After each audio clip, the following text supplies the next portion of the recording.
These are dark times, there is no denying. Tell me where he is. Our world has faced no greater threat than it does today. So you film your final scenes, you think you're finished, and then you're whisked off to either Universal Studios or this exhibit. Is it surreal to be here again already amongst Harry Potter ephemera? It's surreal to see it all turn into like either an art installation or a museum or whatever it is, because these things were just on the studio floor and they weren't in vitrines and presented in this beautiful light. Yeah. I was really moved when I walked through here yesterday. I was like, wow, how did I blag this job? Coming back here and seeing this exhibition, I think we've appreciated a little bit more about what we were involved with and the work and the craftsmanship that's gone into producing these films. Because when you're filming, everything's rushing by and it's quickly, you've got to keep on schedule, so you don't always sit back and actually take a good look at everything. And it's really wonderful to see it all again. Mm-hmm. Did you have any clue at the beginning of all of the cinematic adventures in 2001 that 10 years later this would still be going on? It's mind-boggling, isn't it? Yeah. It really is mind-boggling. I've never done anything that lasted this long. Yeah. I usually get fired after 2.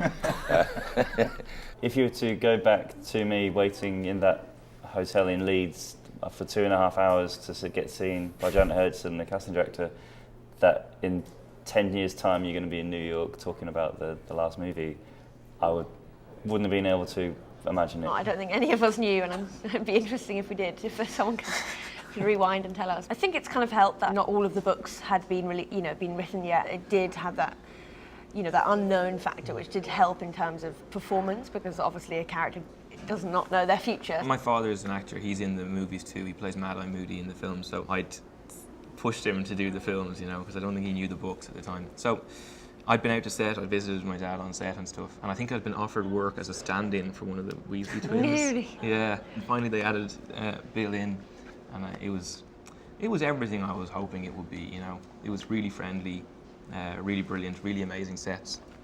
I just had a fantastic time. Speaking of hanging out with everyone, I know that one of the DVD features is a round of golf. Yeah, we were in publicity because we were looking over stuff from the previous tour we'd done.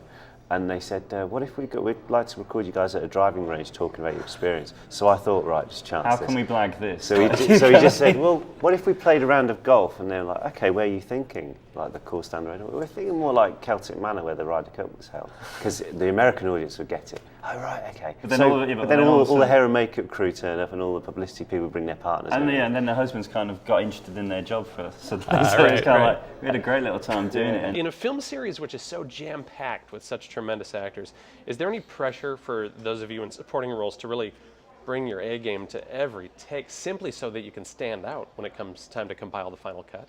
Yes. Yeah, very much so. Yeah, and also I know that on Harry Potter, when you're doing anything, millions of people are going to see this. Millions. So everything I do now, this, and I actually never tried to think about this. The camera lens represents millions of millions of people. Terrifying. So that makes you bring your A game, as you say, to it. You famously won the role of Luna in an open audition of over 15,000. What qualities did you feel at the time, this is what Luna is, this is what I need to do, that ultimately won it? I think sort of an innate confidence. Cause she is eccentric and she is colourful and everything, but that's not it. Like, people see that, and that's what kids like about her, this exterior sort of kookiness. She's really, really secure, and I think that's very rare for someone her age, especially, and you can see that in Harry. Most people they need some sort of backup, they need some security. So it's a typical question for movies, for franchises, how does your character change in this film? Well, she doesn't change. She's always the same because she's just happy in herself. I think it's interesting that Jo had plotted everything so far in advance. It was in a steel box in the Royal Bank of Scotland on the Mound in Edinburgh. She had the whole thing plotted out before the first book was written. Did she know I was gay? Did she plan that? She didn't mention it at the time. No, I don't think she. I think that's the one thing she shoved in. Did you think so? Just she saw my performance. Have either of you had a chance to catch Daniel Radcliffe's show? Yes, it's fantastic. Within 2 seconds, I don't think anybody is thinking about the film, about Harry Potter, and that's extraordinary. He's somebody who's going to be in the business for a very long time. And well, he's got a long time, and he started early.